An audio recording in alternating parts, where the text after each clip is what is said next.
Well, hello, bunkies. I'm back. I found an old friend of mine, that I've been looking for years and years and years from my old hometown of Kennebunk, Maine. So I'm going to give a little shout out to Leon, an old buddy, a whole family friend. Wonderful, wonderful guy.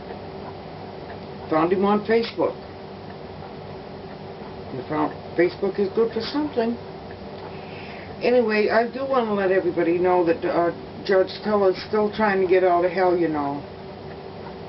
He's moaning and pacing the halls of hell, trying to figure out a way to get out, but those 60,000 little angels, have told St. Peter, if he comes up here, we're leaving. So I don't think there's going to be he's going to end up in heaven anytime soon. Oh, and Obama's on vacation. What is wonderful about that is that it's just a preview of what it's going to be when we put him on a permanent vacation in 2012. That's where he needs to be, put out to pasture. He can go down on the peanut farm with Jimmy Carter.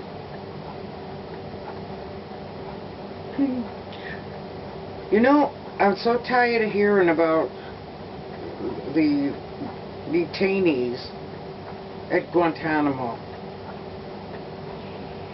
Has it ever occurred to any of you who might be listening to me at this minute that the Taliban does not take prisoners?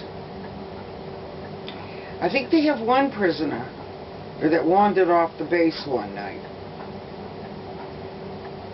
They don't take prisoners, you see. They slaughter them on the battlefield, or they blow them up, or, some other nice thing. Because Obama wants us to think of them as nice now.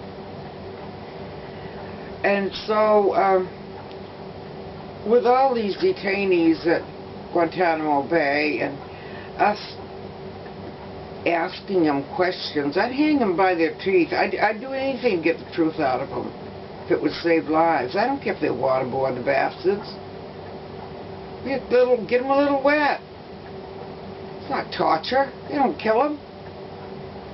Over there, the Al-Qaeda, they'll separate your head from your body. At least we let them live.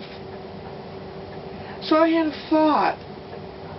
There was some poor soldier out there on the battlefield, and he runs into one of these guys from Al-Qaeda that ordinarily he would capture, and he's got this little note here from the president. He's got his gun in this hand and his note, and he says,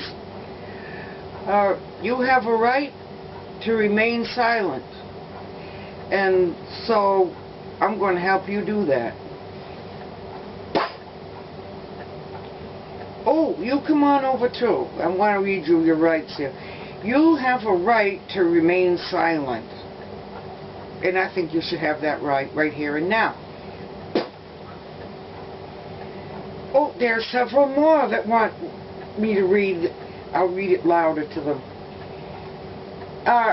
You all have a right to remain silent. And so our president asked me to tell you that. And I don't want you to make any noise because he wants you to be silent. So I got a little something for you.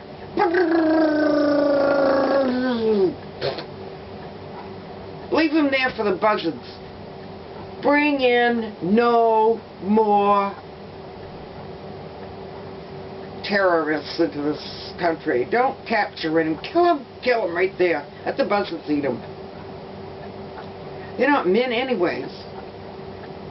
They were fighting a war and they were using their women and their children for shields. They're animals over there. Kill them. Kill them.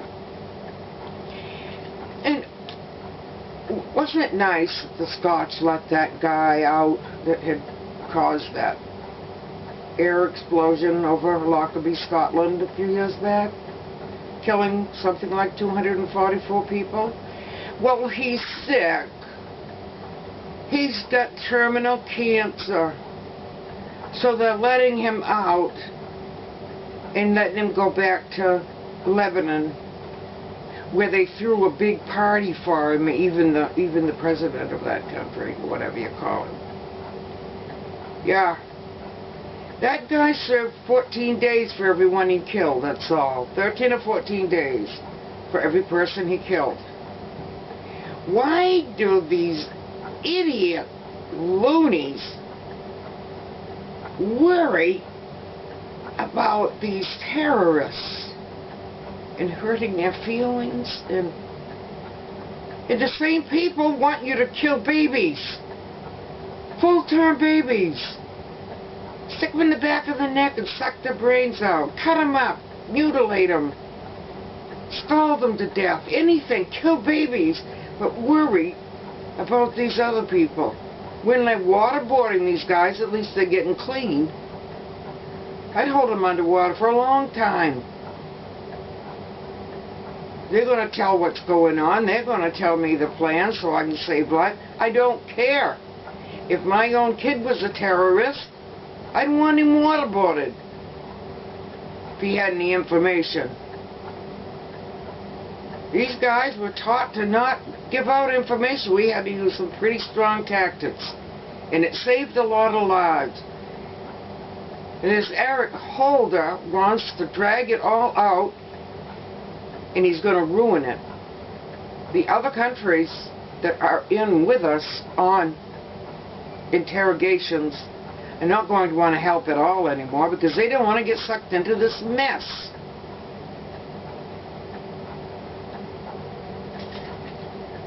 And this healthcare thing is not passing. It's not because of the Republicans, you idiots.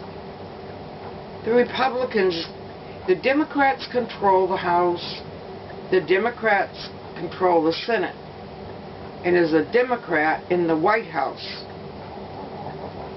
They know the Republicans aren't going to vote for what they want. The problem is with the Democrats that aren't going to vote. The ones they call the blue dog Democrats that come from conservative areas. It's not the Republicans. The Republicans have no power. None at all. And yet they're going, the Republicans this, the Republicans that. Their own party is splintered. They're in deep caca. When you have Botox Puss Pelosi putting people down. I will say this, though, before I run out of time. The Tea Party organizers are right now forming tea parties all over the country. And then, when they get everything together, they're going to march on Washington, much the same as the Million Man March. They're going to march on Washington on the 12th of September. And any of you loony left networks don't cover that, then we're going to know exactly what you are. And I don't know why Obama has this man who's Van Jones in charge of the green whatever. He is a communist. He preaches communism. Obama has surrounded himself with Chicago-style thugs, cheats, crooks, liars. Obama is the biggest liar I've ever seen, and I'll tell you this, and this is exactly what I said to my kids. You lie to me once, and I'm going to tell you this, it'll be a long time before I can believe anything you say. You lie once, and I have a hard time believing a thing you say after that. And that's the way Obama is. He'll go, I never said that. And immediately there'll be a clip showing him saying that. He's lied ever since he first showed his head. He had me fooled for a while. I was interested in him for president. But he's a cheat, he's a liar, he's a crook. Chicago-style thug. So that's it. Pray for our soldiers.